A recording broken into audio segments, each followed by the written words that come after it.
샬롬, 오함큐 시간에 찾아오신 여러분들을 환영합니다. 오늘은 2월 8일 월요일.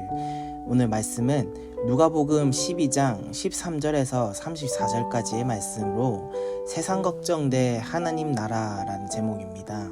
오늘 말씀을 한번 읽어보면서 함께 묵상해 보길 원합니다. 돈이 최고가 아니다. 무리 중에 있던 한 사람이 예수님께 말했습니다. 선생님, 제 형에게 유산을 저에게 나누어 주라고 말씀해 주십시오. 예수님께서 그에게 말씀하셨습니다.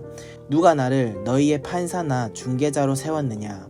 이어서 예수님께서 사람들에게 말씀하셨습니다. 온갖 욕심을 경계하고 주의하여라. 재산이 아무리 많더라도 사람의 생명이 거기에 달려있지 않다. 예수님께서 사람들에게 비유를 말씀해 주셨습니다. 어떤 부자의 밭에서 수확이 많이 나왔다. 그 부자는 속으로 생각했다. 내 곡식을 저장해 둘 곳이 없으니 어떻게 할까? 그는 말하였다. 이렇게 해야겠다. 내 곡간을 헐고 더 큰 곡간을 세워 거기에 내 모든 곡식과 물건을 저장하겠다. 그리고 자기 자신에게 말할 것이다. 인생아, 여러 해 동안 쓰기에 넉넉한 많은 재산을 가졌으니 편히 쉬고 먹고 마시며 인생을 즐겨라.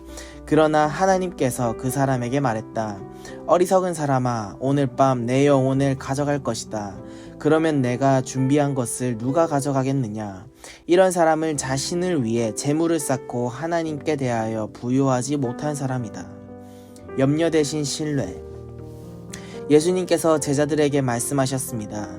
그러므로 너희에게 말한다. 목숨을 위하여 무엇을 먹을까? 몸을 위하여 무엇을 입을까? 염려하지 마라. 목숨이 음식보다 중요하고 몸이 옷보다 중요하다. 까마귀를 생각하여 보아라. 까마귀는 씨를 뿌리지 않고 거두어 들이지도 않는다. 그들에게는 곡간이나 창고도 없다. 그러나 하나님께서 먹이신다. 그런데 너희들은 새들보다 훨씬 더 귀하지 않느냐? 또 너희 중에 누가 염려하여 그 생명을 조금이라도 늘릴 수 있느냐? 너희가 아주 작은 것도 못하면서 왜 다른 것들을 염려하느냐?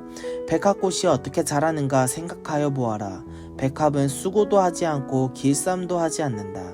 그러나 내가 너희에게 말한다. 솔로몬이 온갖 영화를 누렸어도 이 꽃만큼 아름다운 옷을 입어보지 못하였다. 하나님께서 오늘 들판에 있다가 내일 아궁이에 던져질 풀도 이렇게 입혀주시는데 하물며 너희야 더 잘 입혀주시지 않겠느냐? 믿음이 적은 사람들아. 그러므로 먹을 것과 마실 것을 구하지 말고 염려하지 마라. 이런 것들은 모두 세상 사람들이 구하는 것이다. 너희 아버지께서 너희에게 이런 것들이 필요하다는 것을 알고 계신다.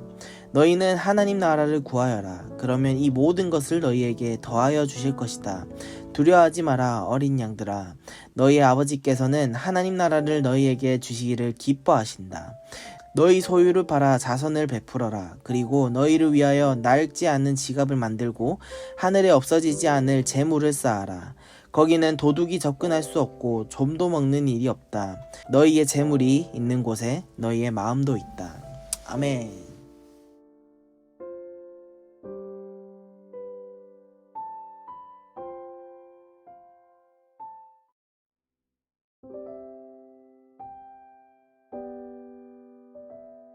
우리가 말씀을 한번 찬찬히 살펴볼 텐데요. 13절부터 21절까지 말씀을 우리가 한번 살펴보기 원합니다.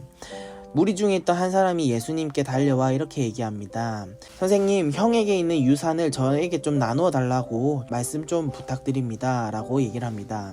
예수님께서는 그 얘기를 듣자 이렇게 말씀하시죠. 내가 너희의 판사나 중개자라도 되는가? 너의 그 온갖 욕심에 경계하고 주의하길 원한다. 재산이 아무리 많더라도 사람의 생명이 거기에 달려있지 않기 때문이다. 예수님께서는 비유 말씀을 전해주시죠. 한 부자가 곡식을 많이 거두어 들였는데 어떻게 저장할까? 그리고 어떻게 먹고 마시며 즐길까 고민하는 내용이었습니다.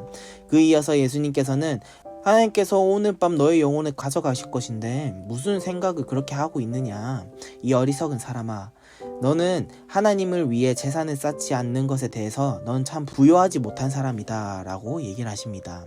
이 말씀을 더불어 우리가 살펴보기로는 예수님께서는 문제 해결이 아닌 근본적인 원인을 파헤치고 계시죠. 많은 이들의 문제는 자신이 가진 것보다 더 갖고 싶어하는 욕심, 그리고 탐욕, 돈만 앞세우는 태도에서 비롯된다고 합니다. 하지만 아무리 많은 돈을 소유했을지라도 하나님이 그 생명을 거두어 가시면은 가장 중요한 것을 잃게 됩니다.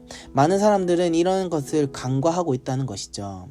우리가 하나님을 아는 자들로서 돈이 우선이 되는 게 아니라 하나님을 우선하는 것이 가장 바람직한 모습이죠. 눈에 보이는 것보다 보이지 않는 더 큰 것을 가지고 계시는 그 하나님을 우리가 믿어야 될 이유가 바로 이 말씀에서 우리는 알아볼 수 있다는 것이죠.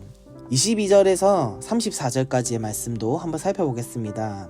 예수님께서는 무엇을 먹을까 무엇을 입을까 걱정하지 말라고 얘기하십니다. 그러면서 까마귀와 그리고 백합꽃 얘기를 하면서 이 둘은 특별한 무언가를 하지 않고도 생존하게 돼 있죠.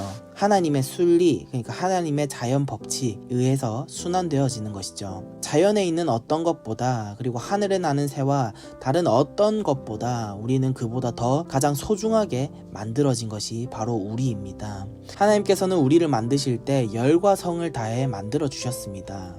그렇지만 사람들은 그 사실을 모른 채 자기들이 어떻게 하면 열심히 살아갈 것인가에 대한 그런 이기심이 가득 담긴 생각만 하고 살아가는 게 돼 있죠. 앞서 말했듯이 돈 이야기, 어떻게 살까, 어떻게 먹을까, 이런 고민들, 1차원적인 생각을 하고 있다는 것이죠. 그렇지만 하나님을 믿는 모든 자들은 영양가 없는 염려가 아니라 하나님께서 주인이 되시는 그 세상을 세워가는 일에 집중을 해야 된다는 것이죠. 세상을 세워간다라는 게 어떤 것일까요? 세상을 세워가는 것, 하나님께서 만들어주신 이 세상을 우리가 기도하면서 지켜보호해야 된다는 것이죠. 알다시피 이 세상은 많이 타락해 있습니다. 악해져 있는 이 세대를 통해 우리가 기도하고 예배를 더욱더 중요시 여기는 마음으로 주님께 나아간다면은 하나님께서는 우리 모두의 기도를 들으시고 하나님께서는 반드시 응답해 주신다는 것입니다. 결론은 하나님께서 우리에게 주신 재능과 재물은 새 생명을 얻는 일과 전하는 일에 사용되어져야 된다는 것입니다. 사람들이 최고로 여기는 돈들, 그런 것들이 세상을 만들어가는 것이 아니라 하나님께 더욱더 기도하고 하나님께 더욱더 나아간다면은 그것이야말로 세상을 만들어가는 발판이 되어진다는 것입니다. 여러분들을 포함해 우리 모두는 마음속에 하나님보다 더 중요한 것이 한 가지씩은 마음속에 자리 잡고 있습니다. 그런 마음을 내려놓고 하나님께 칭찬받는 자들이 되는 것은 어떨까요? 우리는 늘 기도를 놓지 않고 세상이 중요시 여기는 돈보다 하나님을 더욱더 소중히 여기는 그러한 자들이 되기를 소원합니다. 여러분들이 오늘 말씀을 들으면서 깨달은 내용이 있다면은 기도로 하나님과 함께 소통하시길 바랍니다. 나누고 싶은 기도 제목이 있다면은 하단 댓글에 남겨주시면은 함께 기도하도록 하겠습니다. 오늘 오함큐 시간은 여기까지 하도록 하겠습니다. 내일 이 시간 다시 찾아오는 걸로 하겠습니다.